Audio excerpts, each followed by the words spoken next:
Shalom, selamat malam sobat-sobat Maestro dimanapun saudara berada. Mari kita akan membuka kitab kita akan baca dalam Lukas 10. Kita mulai dengan ayat yang ke-33. Kita akan baca sampai dengan ayat yang ke-35.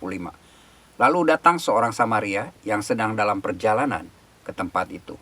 Dan ketika ia melihat orang itu, tergeraklah hatinya oleh belas kasihan.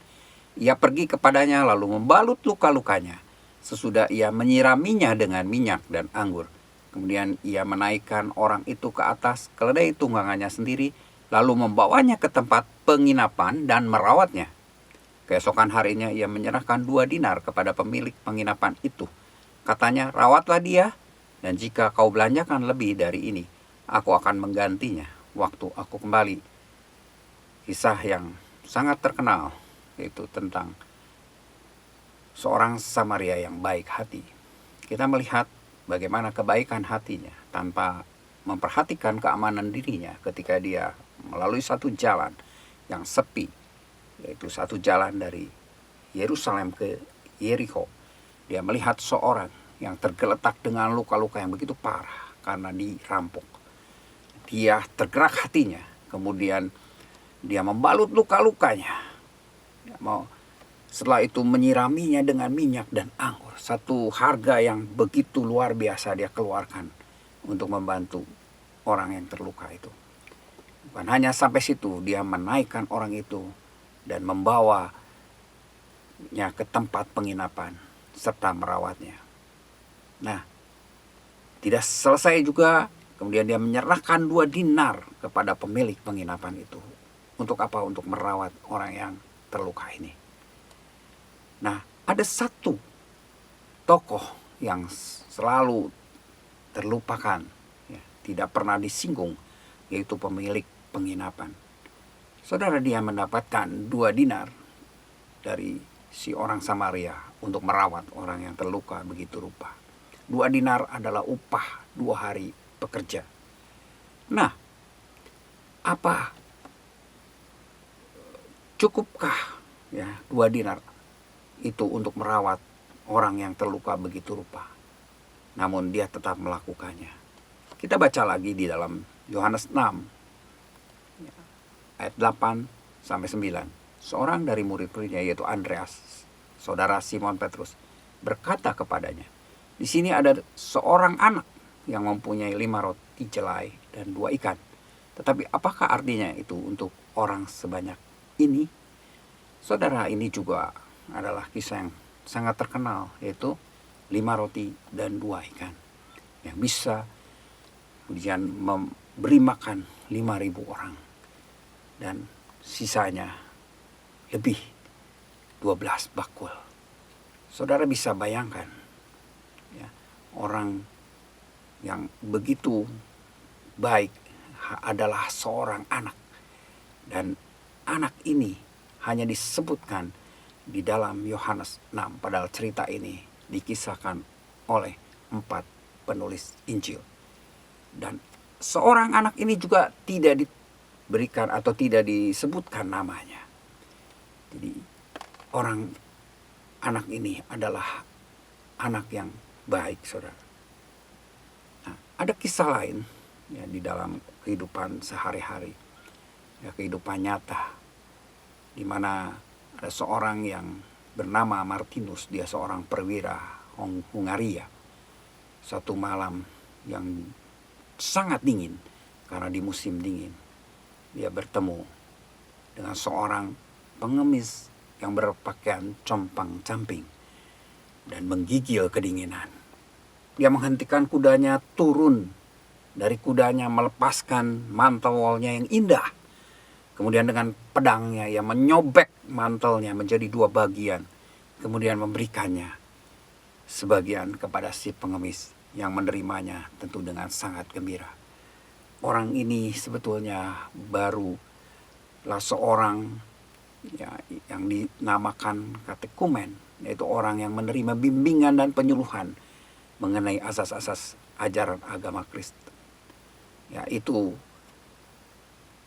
berbuat baik, memberikan sebagian mantelnya yang indah dengan menyobeknya, dan di dalam mimpinya pada malam itu, Yesus mengatakan ya kepada para malaikat dan para kudus yang mengelilinginya, lihat mantel yang diberikan Martinus kepadaku. Luar biasa ya orang ini. Tuhan ingin ya orang-orang Kristen memberikan kepada orang-orang ya yang membutuhkan bantuan, memberikan apa yang dimilikinya itu seperti orang-orang yang diceritakan di dalam kisah-kisah yang tadi saya uraikan ya. Mereka melakukannya dengan tersembunyi, tidak ada yang melihat. Kita melihat orang Samaria tidak mengenal orang yang ditolongnya dan di satu tempat yang sunyi.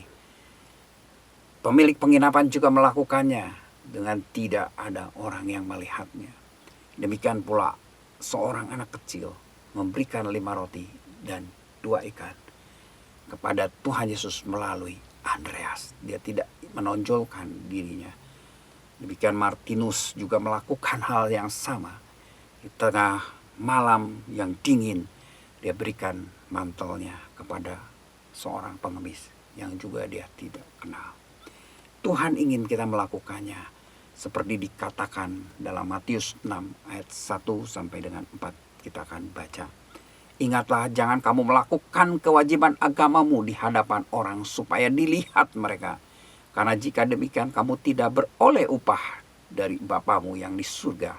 Jadi apabila engkau memberi sedekah, janganlah engkau mencanangkan hal itu seperti yang dilakukan orang munafik di rumah-rumah ibadah dan di rorong-rorong supaya mereka dipuji orang.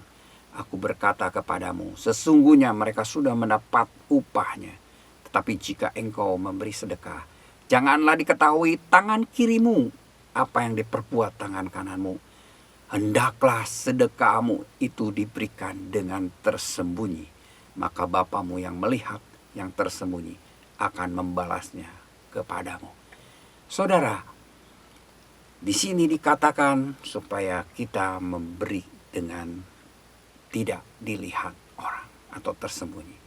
Jangan pamer ketika kita memberikan bantuan kepada orang lain.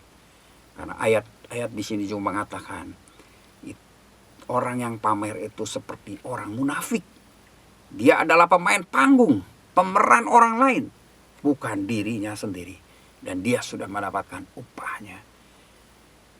Tuhan ingin supaya kita memberikan sesuatu ini, segala sesuatu yang kita berikan kepada orang lain dengan tersembunyi. Kenapa? Supaya orang yang dibantu kita itu tidak mengandalkan kita, ya, yang bisa memberikan bantuan. Seperti dikatakan dalam Yeremia 17 ayat 5. Beginilah firman Tuhan, terkutuklah orang yang mengandalkan manusia. Dan dikatakan dalam Yeremia 2 ayat 22. Jangan berharap pada manusia. Biarlah kita memberikan sesuatu dengan tidak menunjukkan siapa diri kita. Karena orang bisa mengandalkan kita sebagai orang yang bisa membantu dirinya, dan itu membuat orang itu terkutuk. Saudara, ayat-ayat ini dapat berlaku dalam kehidupan saudara. Ketika saudara membantu orang-orang, membantu para pelayan Tuhan, para hamba-hamba Tuhan melalui mission care. Karena mission care tidak memberitahukan siapa yang memberikan bantuan itu kepada orang-orang yang kita bantu. Ya, Tuhan ingin supaya orang itu yang kita bantu itu hanya berharap, hanya mengandalkan Tuhan saja. Inilah firman Tuhan malam hari ini. Tuhan Yesus memberkati.